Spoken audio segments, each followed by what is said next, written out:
all of you here. It's very nice to have you. What a gorgeous week we've got. Let me just give a little bit of background on what we're going to do before we do it. This is not a particularly easy walk, all of it. There is a fairly steep uphill right here at the beginning that we will all do. There's some walks through the woods. And in fact, at the Unfinished Railroad, there'll be a walk through woods without a path. We're going to bushwhack a little bit, but it'll be worth it to you. If any of you desire to have some repellent, one of our volunteers in each of the groups, we're going to split into two groups. One of them will have it. We would ask that you use it on your legs, don't worry about the rest of you. If you like it, it's entirely up to you whether you use it or not. The other thing that I would ask or suggest is that as we go along, if you see an unwanted animal or critter on someone in the group, tell them. Don't necessarily swat their butt or anything, but do let them know that, and that will help everybody out as we go along. So the total distance, about a half a mile down, maybe a shade more, and back. Going through and up through the furnace ruins up above us here on the high ground. My name's John Hennessy, and this is Eric Mink, and we are going to split this group right down the middle. We're doing the exact same things. We'll do them in our own ways, of course, but you lose nothing by either of us. We're determined to give you the same experience by and large. So, right along my line, if you can... on this side over here. You're not going to hurt my feelings if you jump over to the other group. Eric is going to take you right now. Yep. We're going to take you right now and head up into the woods above the furnace site. And the better job we do of keeping the groups of a similar size, the better experience everyone will have.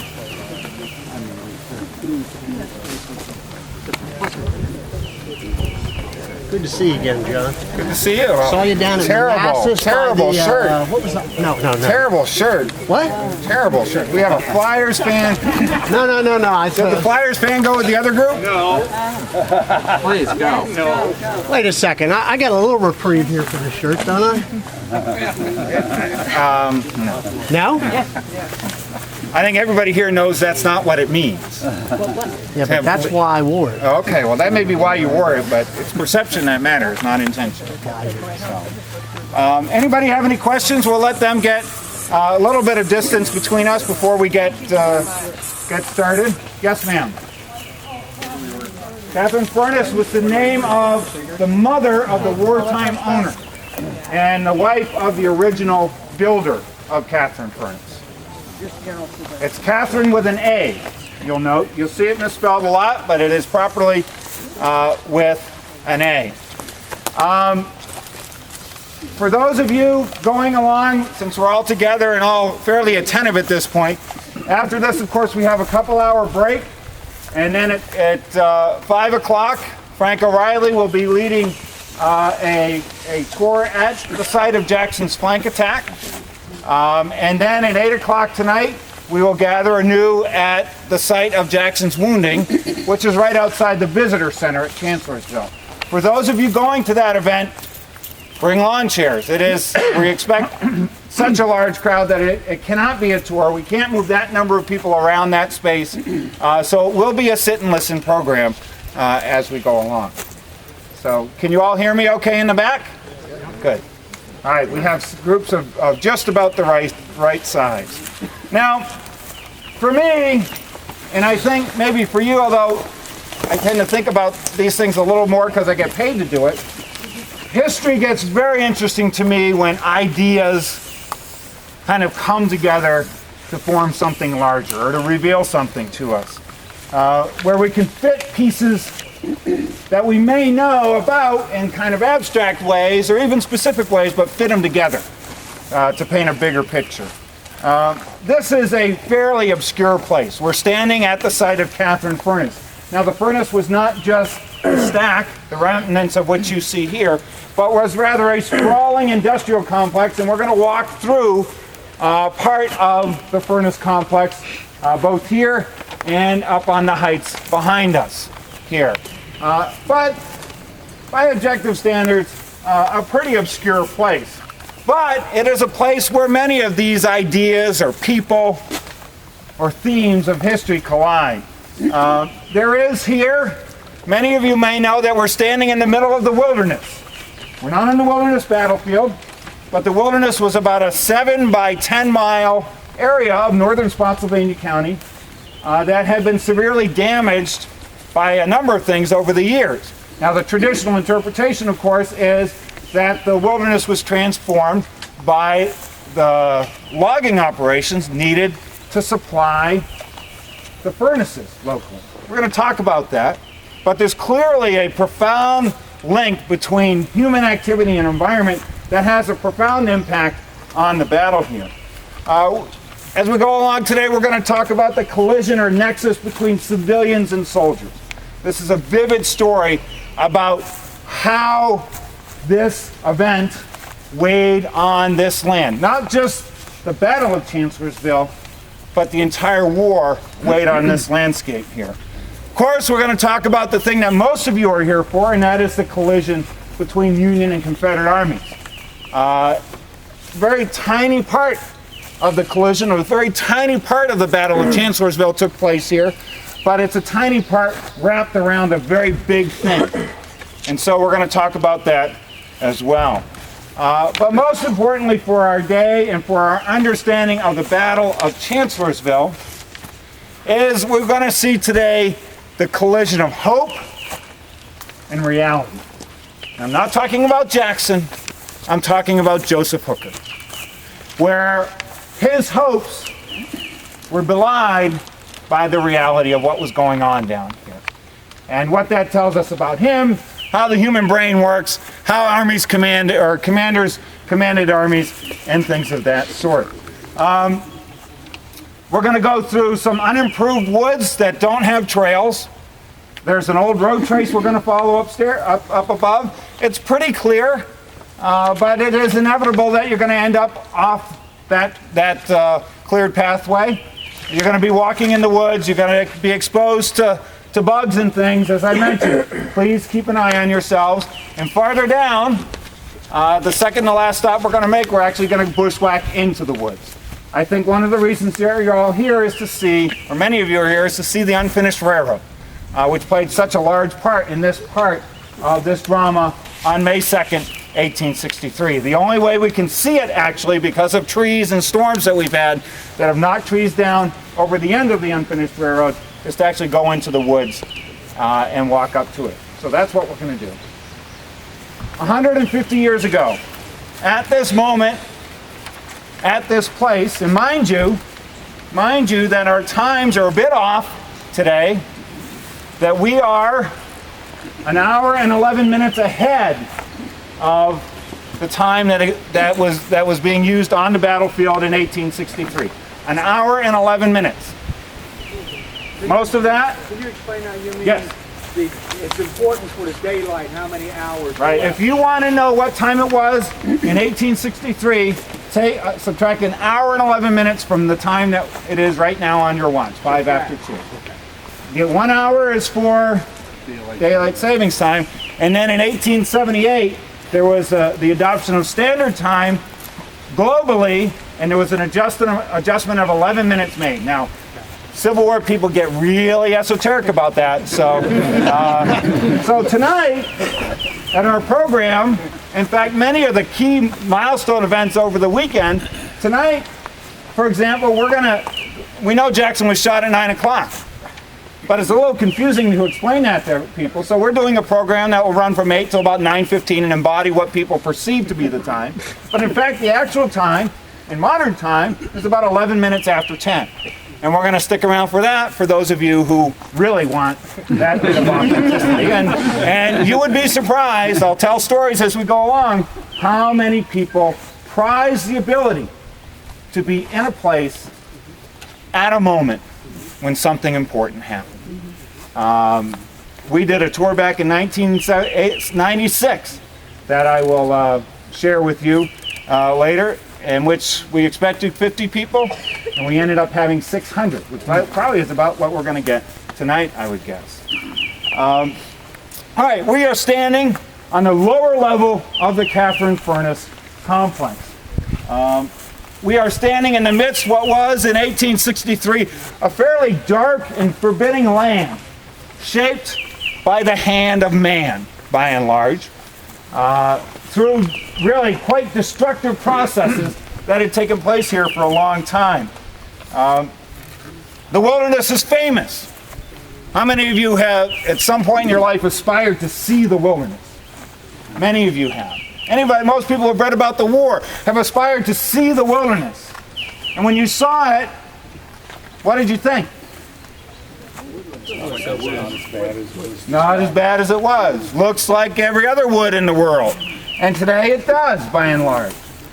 But at that time, it was a little bit different.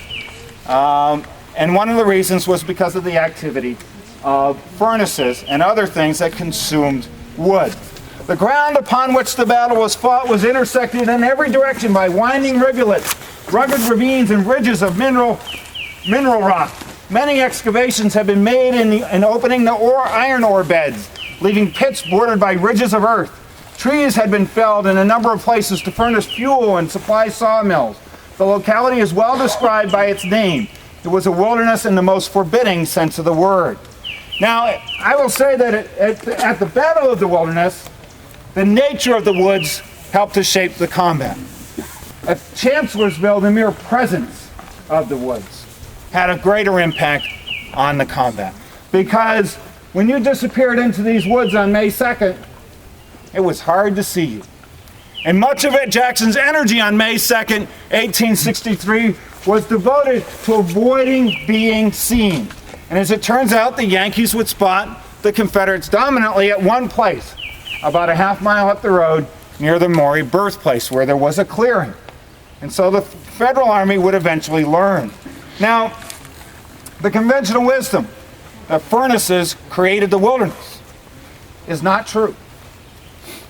Furnaces contributed, but in fact, long before there was a Catharine Furnace here, this was known as the wilderness. And it was known as the wilderness in the wake, or became known in the wake of intensive tobacco cultivation back in the 1720s that left the entire region, millions of tobacco plants planted in this part of Spotsylvania County. And of course, tobacco does what to the soil? It destroys it, depletes it. In fact, when William Byrd came out here in 1732, he said he rode through poison fields, which was a reference to depleted fields. And those fields were never recovered. And so it became an area where there was only slight population, very few farms, very few roads, and very few openings in the woods, mostly because of tobacco. Now later on, of course, what happens to trees? They grow, and they began to grow back. And here and there, companies like the Catharine Furnace, Iron Furnace Company here, would cut for timber. But you know what? In 10 years of operation here, we're talking a battlefield that covers probably, two battlefields that probably cover close to 30,000 acres of land. This furnace consumed probably between 3,000 and 4,000 acres of timber. Most of it in the vicinity of the furnace itself. So it is not an explanation for the tangled nature of the wilderness that we know. It is a partial one, but not an entire explanation. All right, you have in your hands a handout, and I believe it's the first page, no, the second page, if you will, a diagram of Catharine Furnace. And I want to start with that. As I mentioned, we're on the lower level of the furnace, and in front of us are the remnants of the most prominent part of any furnace, which is the stack, is the furnace itself. Now, what does a furnace do? What does an iron furnace do? There's really there's several different kinds of iron furnaces, but this was a furnace that smelted, that created iron from ore. This was a fairly, pretty typical size operation. Could produce between 6 and 10 tons of pig iron every week or so. And as I mentioned, required somewhere around 300 to 400 acres of wood to fuel it over the course of a season. The place was built or created in the 1830s, 1836, and 1837 by a man named John Spotswood Wellford, who for our purposes is important not only as the creator of this place, but he also built a home for him about a half-mile west of here. And that is where we're going to end our tour, is at the Wellford house. Wellford was a bold soul coming out into the middle of Spotsylvania County. There were some great advantages to being here, the greatest of which was the iron ore, which as you walk along, you'll see the red soil. You'll also see as we go along tremendous amounts of soot and ash on the ground that remain from the operation of the furnace. We do ask, by the way, that you not pick anything out as you go along. You'll certainly see stuff on the ground, a lot of the waste products in fact, we're largely standing on waste products from the operation of the furnace here. In May of 1838, the furnace began production. Its first orders were for that simple product, pig iron. Now, what do you need to make pig iron? And what is pig iron? Pig iron is simply raw iron, smelted, purified iron that is run down a chute into sand molds that were shaped in somebody's eye as if pigs were suckling. That's where the term actually comes from. So they would be all coming off a central line, and as the iron floated down or flowed down, it would go off into these side channels, and the pigs would be created. They would harden, and then they would be shipped off. We have, I think, 2 of them in our collection, stamped Catharine Furnace, which is really very cool. Some of the best artifacts that we have. But what did it take to make? What went into this operation here? It's actually scientifically, it's brilliant, but it's very simple. You really need 4 things to create iron. You need the ore, obviously. That existed in the hills and fields around us. And one of the great tasks that we'll talk about was getting the ore to the furnace. 500 pounds of ore every half hour when the furnace was running. Now think of that. 500 pounds of ore every half hour. Have any of you ever dug out a garden?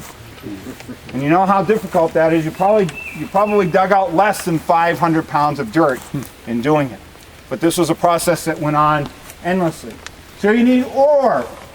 You need what was called a flux. Now a flux is usually limestone, or in the case here, oyster shells, which were hauled here from the Rappahannock River from Fredericksburg. And what flux does, what this does, is it mixes when it's heated, it chemically reacts with the iron ore and leaches off all the impurities and all the bad stuff that you don't want, releasing the molten iron itself into the hearth of the furnace as it goes. You need wood. You need a fuel. Now, wood was the base fuel, but it wasn't just wood. It was charcoal.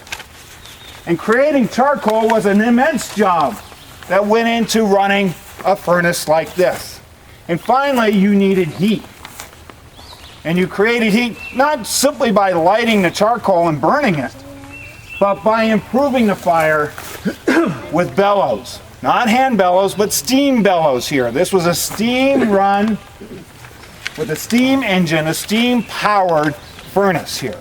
So the bellows are run. So you would have been here in 9 to 10 months of the year. You would have heard that very familiar kind of puffing sound of a steam engine running the bellows. When the furnace was in blast, as it was called, it would be kept in blast for months on end. Months on end, a continuous operation here. Now, as I mentioned, the stack that you see here probably bears little resemblance to the one that was there. You can see the ruins of the stack piled up on the ground. This stack or version was done in the 1930s and probably was, certainly the inside of it was more triangular in shape. That's the way these things were shaped. And the way that these worked is that there was a building, and we'll see the foundations of it up above, that held all the raw materials, and there would be a ramp across to the stack, and the raw materials would be poured in or placed into the furnace in order every time, the flux and the ore and the charcoal, and this was a continual from the top, and it was a continual operation. 2 or 3 times a day, the man in charge of the furnace blast would clear off, would skim the top of the iron that had formed in the bottom of the hearth of slag. That's the waste products created by the flux and the iron ore. Scrape that off. They would bust out a plug in the hearth and let the iron flow and create the pigs. And that's how it was done. Now, Catharine Furnace was a little bit different than most. And the Catharine Furnace not only created pig iron, but it also forged finished products, as we shall talk about. And in fact, business here first time was very good. And the contractors, ironically enough, in the early 1840s were the U.S. Navy and the U.S. Army. And those were the great profitable years of Catharine Furnace. They made generally solid round shot for the Navy, 24-pounder solid shot here. So there were 2 furnaces beyond, smaller furnaces called cupola furnaces, that would take the pig iron and begin the work of forming it into these other finished products. Many furnaces just produced the pig iron and shipped it. In fact, during the Civil War, that's what they did here. They just produced pig iron and they shipped it mostly off to Tredegar Iron Works, or that's who their contract was with, at least. So a busy place, profitable place, until John Spotswood Wellford died in late 1846. And by 1847, the furnace was up for sale and would run not at all until the beginning of the Civil War. It would be resurrected during the Civil War. We'll talk about that in a little bit. But we don't know that much about its operation during the Civil War. Some of the people who probably worked here during the war were soldiers.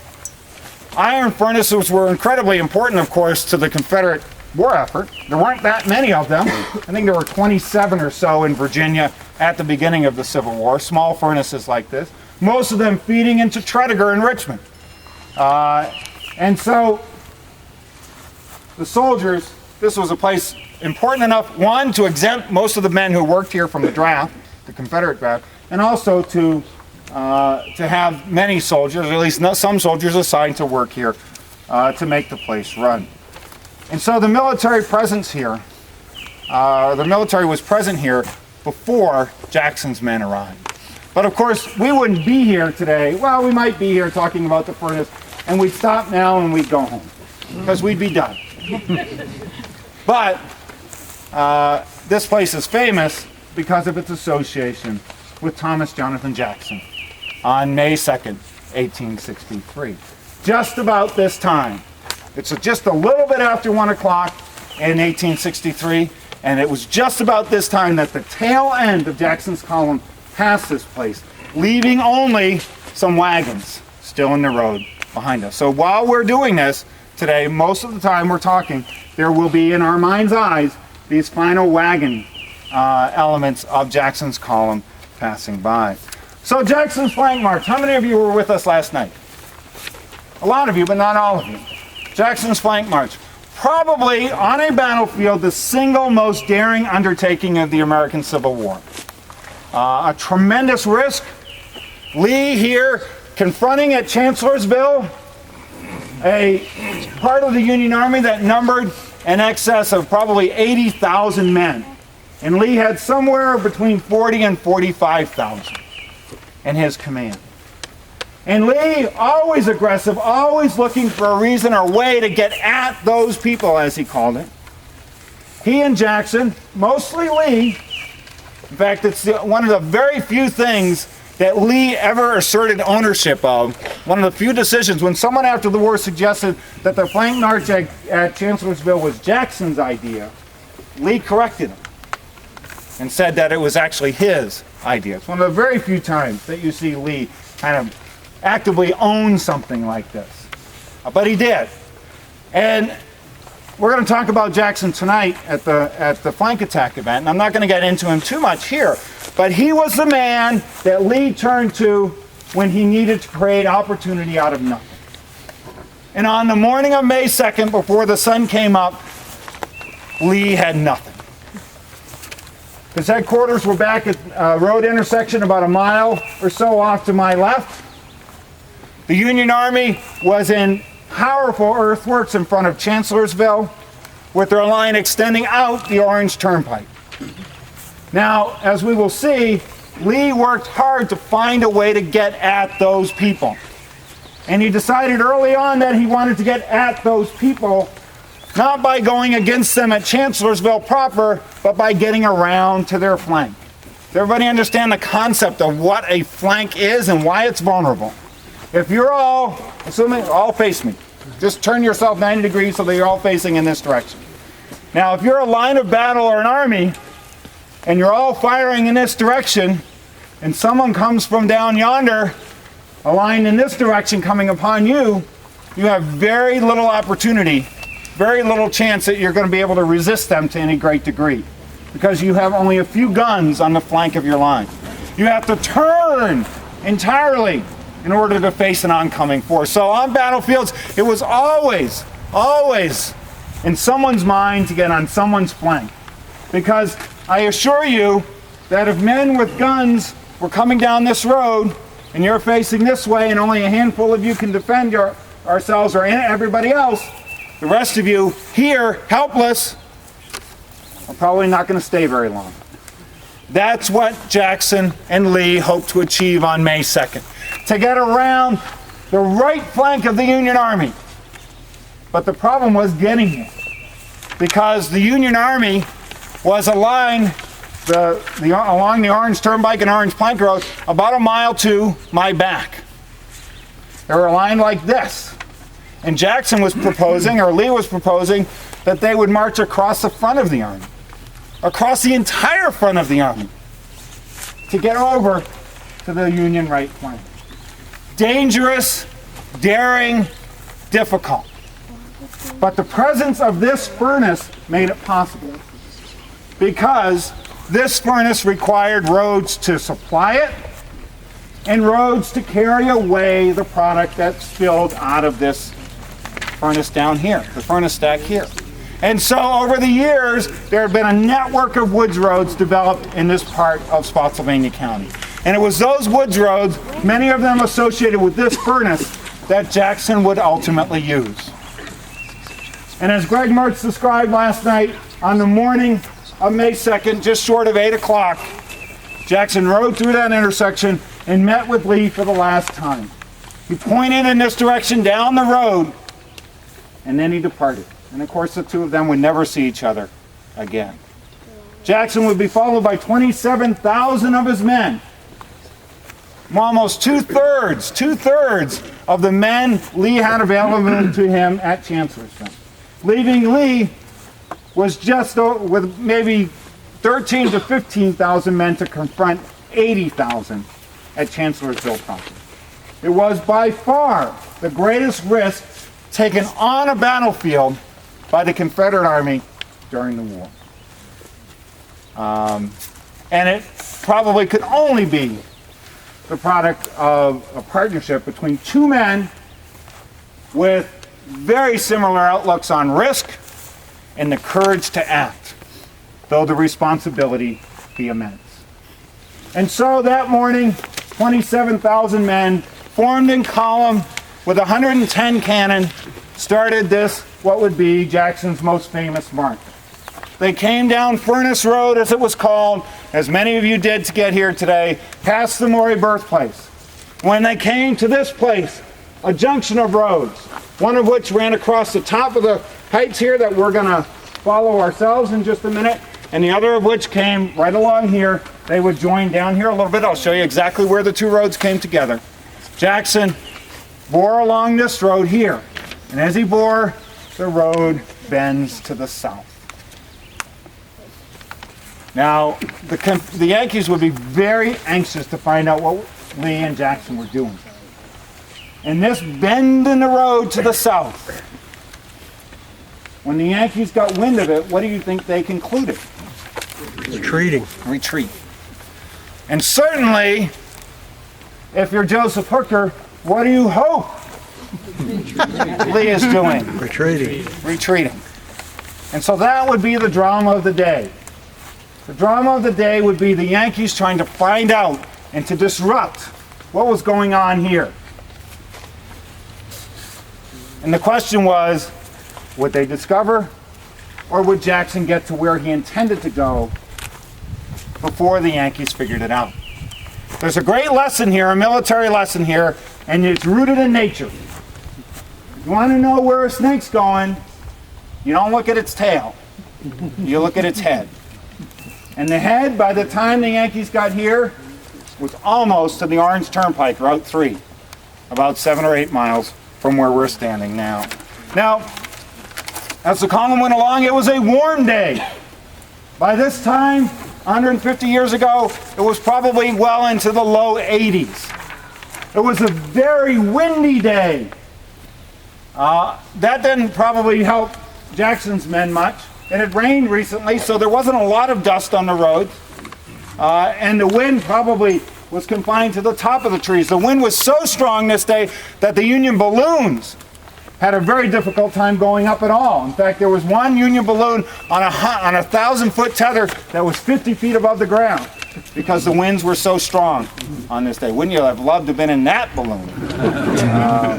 But for Jackson's men, probably the breezes, as such as they felt them, were probably a welcome presence. We left the main road, one man said, as if retreating toward Gordonsville, and by a hard, laborious march over wretched and unfrequented country roads, the day was very warm. Very many men fainted and fell out by the roadside. Now remember, Jackson's men had been in winter quarters until now. They did not have their marching muscles in condition. They were not in great cardiovascular condition. Later in the summer, or in the spring of 1862, they already were. But this year, the campaign was beginning later than it had. Now, as the column moved around here, silence was enforced as best it could be. There were certainly low conversations among the 27,000 men who passed here. And you can imagine if you stood here and watched them go, you would stand here for probably close to 4 hours. A continuous passage of men, maybe even a little bit more. The wagons, some of them would take alternate routes along the unfinished railroad, which I'll show you here in just a bit, or along Cat Harpin Road farther to the south. Now, when the Confederate Army passed here that morning, the furnace was open. I don't know if it was in blast or not, but there were workers here. One of them was a man named Ab Tuning, who was the head of the operation here on that day.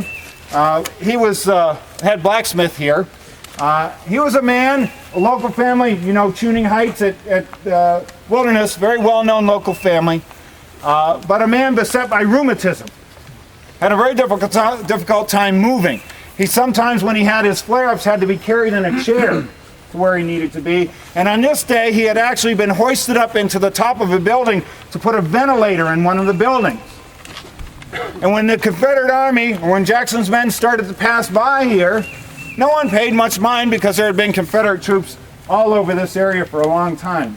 So Tuning and the buddy that he was working with paid not much attention to the whole thing. But then, as his friend, a man named Jeter Talley, who was working here that day, as he wrote, he said, all of a sudden up on the bluff, there broke out such a racket of shooting and yelling that Sprigg, who was another fellow, and Ab got easy. And then Georgians began to pour over the bluff like a waterfall. And they're talking about this bluff here. We're going to talk about the Georgians in a second. The Georgians come tumbling over this bluff like a waterfall. And the sky behind them clouded up and rained Yankees down into the Furnace Hollow. So this is right where we're standing. Now, one of Ab's relations later recorded this part of the story. Someone yelled, "The Yankees are coming! The Yankees are coming!" Then someone said, "Every man for himself." One of the men was said to have reached quite a wide stream of water just on the other side of us when he suddenly thought of poor Ab Tuning back there in his shape. Remember the rheumatism and all. The Yankees would get him for sure. But just then, something was said to have gone by him very fast and cleared the stream of water in one jump. Naturally, they wrote it was Absalom, and that the Yankees had sure cured him of his bad rheumatism. So what we're going to do is follow me closely, and we're going to arc around, and we're going to head up on top of the slope here. Any question? Everybody okay? Where was the Union position where the marchers detected that? We're gonna talk about that next. Very much. Thank you. Sure, welcome.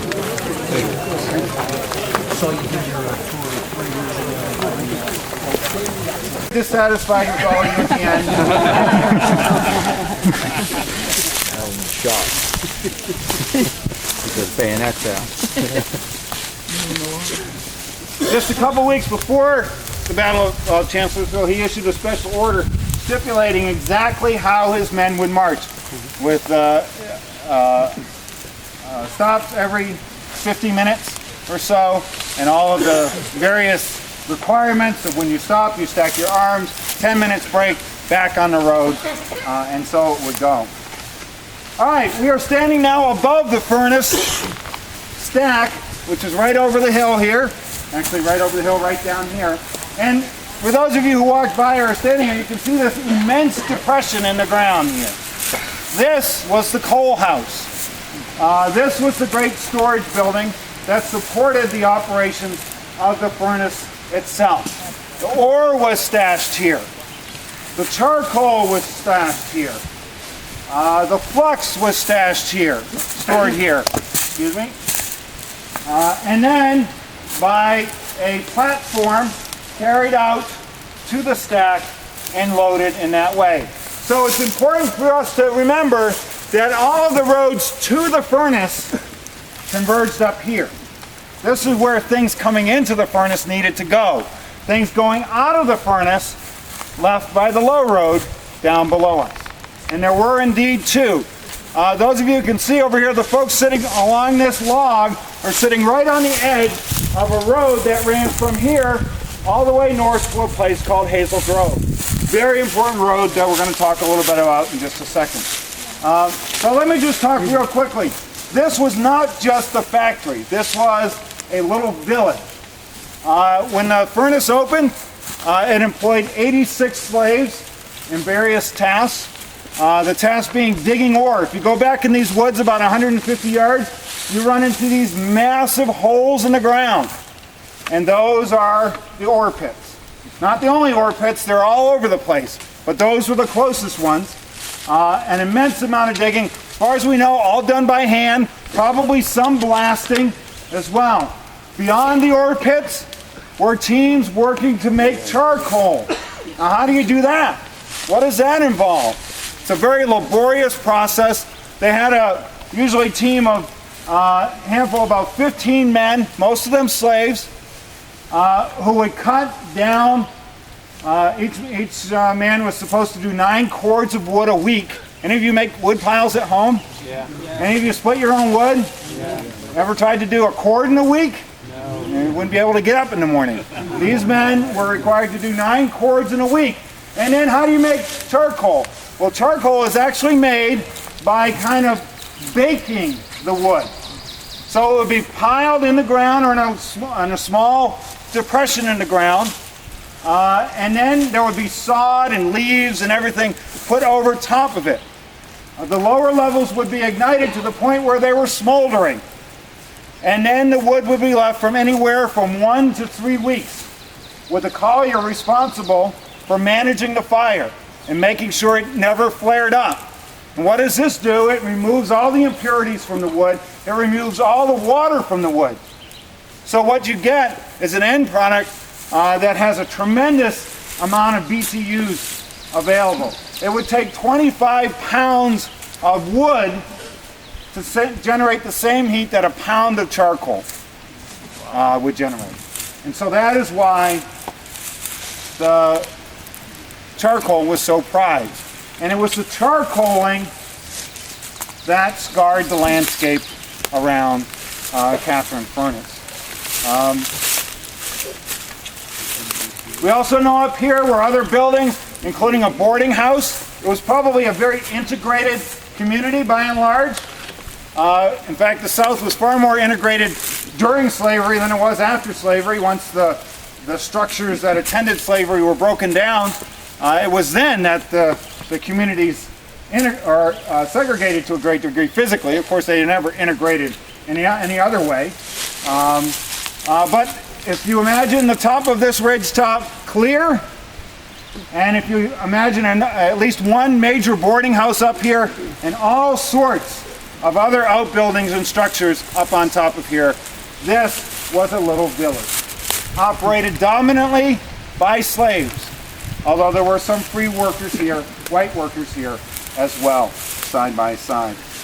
Now, as I mentioned, we know a lot less about the wartime operation of the furnace in 1862, 63, 64. They had contracts with Tredegar. How much they shipped, we don't know, but we do know that when the Union Army passed through here for the Battle of the Wilderness, they attempted to burn the furnace. It was in operation at the time, which is really quite remarkable that it was still operating at the time. They burned it, and they didn't entirely destroy it, because even in 1865, Catharine Furnace was running again. How productively, we don't know. We just know that it was running. But in 1865, Catharine Furnace lost its major customer, did it not? In April. And so at that point, the furnace went out of business. And although there would be a later attempt to kind of resurrect it again, it never really got going again. And so it sits today as one of these kind of overlooked, forgotten places. As you walk around these woods up here, you'll see the remnants of building foundations. You probably noticed on the way up all the ash that covers the earth from the burning of the, not just the main furnace, which wouldn't have produced too much ash and smoke because the fires were so hot, but the other furnaces, the blacksmith operations, all of that was going on here. So this was a busy place that has left a huge imprint on the land that most people have forgotten about. Now, I want to shift gears here a little bit to May 1863 again. So we've got this operation going on.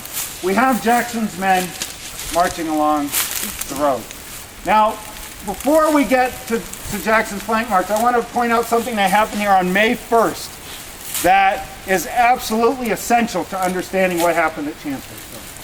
You'll recall that the fighting at the first day was out on the Orange Turnpike in Plank Road. Or, excuse me, out on the Orange Turnpike. Hooker decides to yield the initiative to Lee, a decision that gives Lee the initiative that he will keep until Pickett's charge at Gettysburg 2 months later. A key moment, one of those little fulcrum points in the war. Hooker gives the initiative to Lee, pulls back to Chancellorsville. But at that time, the Union Army was oriented toward Fredericksburg. Their intent was to go to Fredericksburg. But on the afternoon of May 1st, late in the day on May 1st, Confederates led by Jeb Stuart and some infantry, Georgia troops, came up onto the heights here around the furnace and pushed forward through what were the woods between here and a place called Hazel Grove, a high ground, a farm that existed about 3/4 of a mile north of us here. When these Confederates appeared here, it changed the dynamic on the battlefield because the Federals interpreted that the axis of the battle had changed, or the battlefield had changed. Instead of facing east, as they had advanced on May 1st, suddenly there were Confederates off to their south. And so what did they do? They changed to face south as well. So when Jackson's attack occurs, the Union Army is facing both east and south.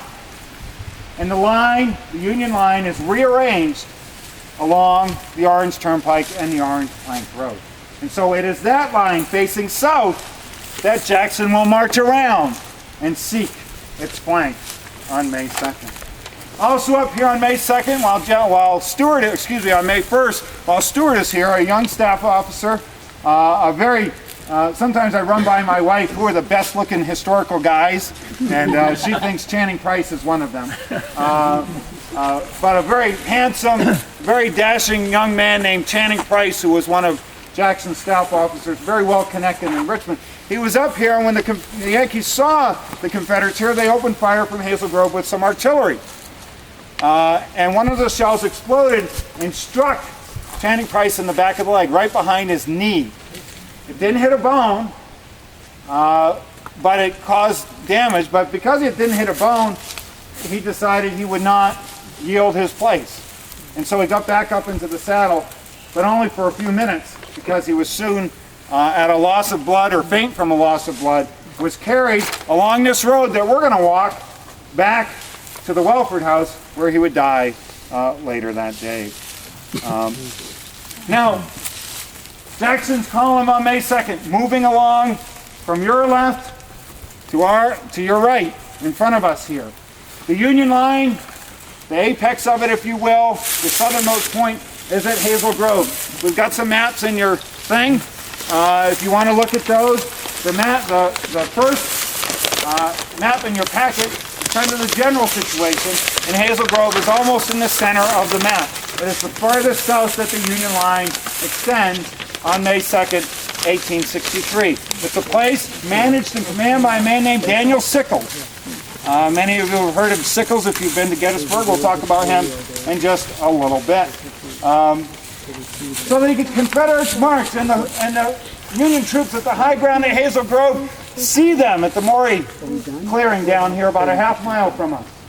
And they see them passing in numbers and know something's going on. Now Sickles hears about this. In fact, they send men up into the trees at Hazel Grove, and those men can see better what's going on. And so there's reports all morning down to Sickles and his commanders that the Confederates on the move. Sickles begs to be allowed to go attack the Confederate column. Hooker's a little bit hesitant at first. At first he fears the Confederates are going to do what? March around to the Union flank. And he actually sends a warning out to the Union flank that morning to watch out. But then the rest of the day, Hooker acts as though he had never even thought of such a thing.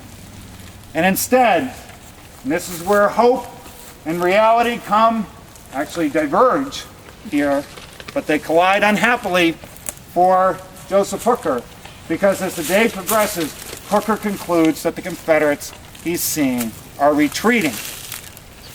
And so at about noontime, he sends orders to Sickles, for Sickles to send some men down here to see if they can't disrupt the march a little bit.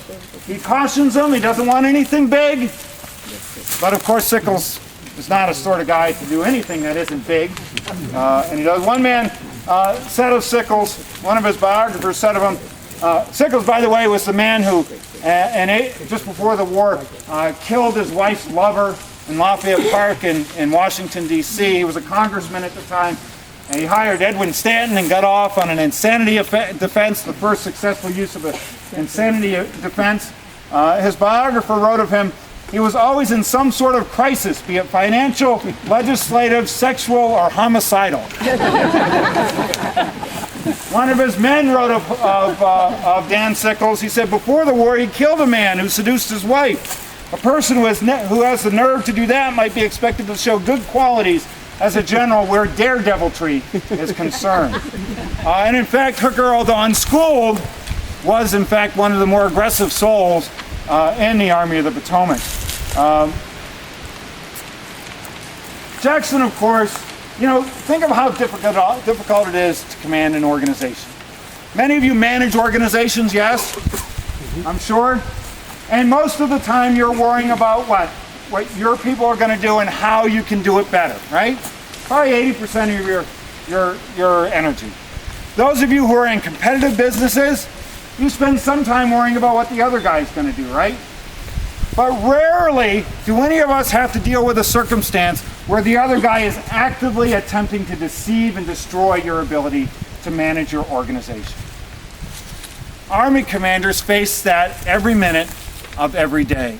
It goes so far beyond what we as managers in our world are familiar with. And of course, Jackson recognized that Hooker was going to try to disrupt what was going on, even if he didn't know what it was.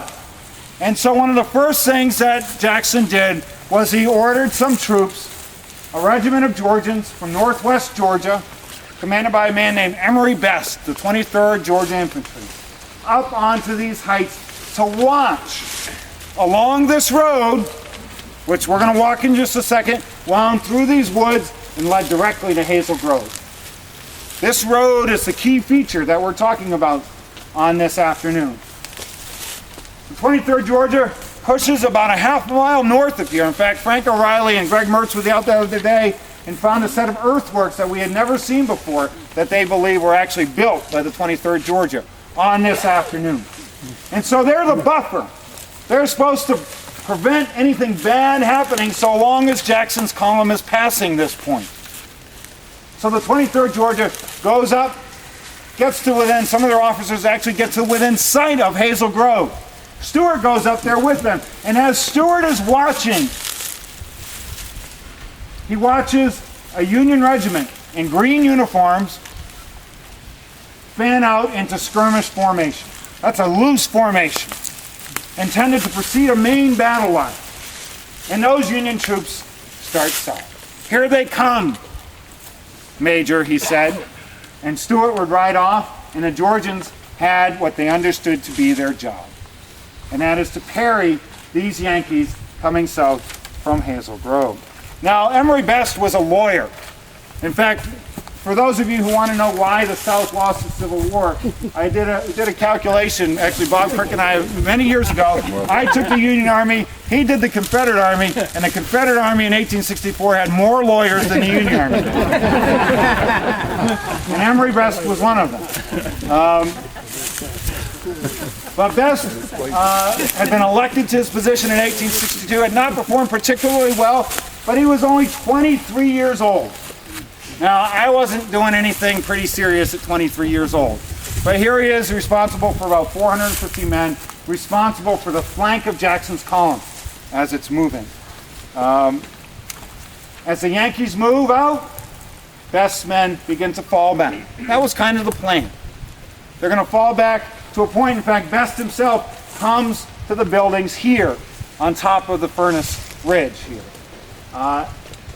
Has a brief conference with his officers, and they push out again to a fence line that they say was about 60 yards north of the Furnace complex itself. And there they watch the Yankees come. And very shortly, the Yankees begin to come closer, and they begin to move down into the hollow. Now, the road many of you took, which is today's Sickles Drive, was not here. That was not the road. The road was up on top of the ridge here. But the Yankees, of course, went down below as well. And these two regiments of sharpshooters they had, the 1st United States Sharpshooters and the 2nd United States Sharpshooters, dressed in green uniforms with rubber buttons, Goodyear buttons, to prevent the glint of sun so they would not be as obvious, commanded by a man named Hiram Berdan, who was famous far beyond his deeds, in fact, famous in spite of his deeds. In my view, is probably the most consistently cowardly officer in the Army of the Potomac. He had this method that when the shooting started, several of his soldiers recounted how that when the shooting started, he invariably found a reason to go to the rear. And one of the rationales that he used is that he would bite his lip until it started to bleed, kind of push it out onto his outside lip, and pretend that he had been concussed by a shell or something like that and had to go to the rear. Probably the most unique skulking that I've run into, at least on the part of an officer. When Best sees the Yankees coming, he runs down to the road and plucks out of line a battery of artillery, or at least one piece of a battery of artillery, a Virginia battery, that comes up, probably up the road, just like this. So somewhere where we are now, they fire 3 blasts of canister at the Yankees, and then at that point, Best decides that he cannot remain here. Fortunately for him, at that moment, the last train has passed the furnace.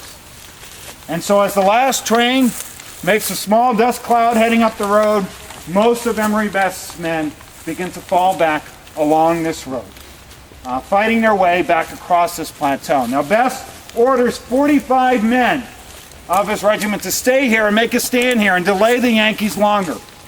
Best instead himself is going to take the rest of the regiment and follow the column and act as a rear guard.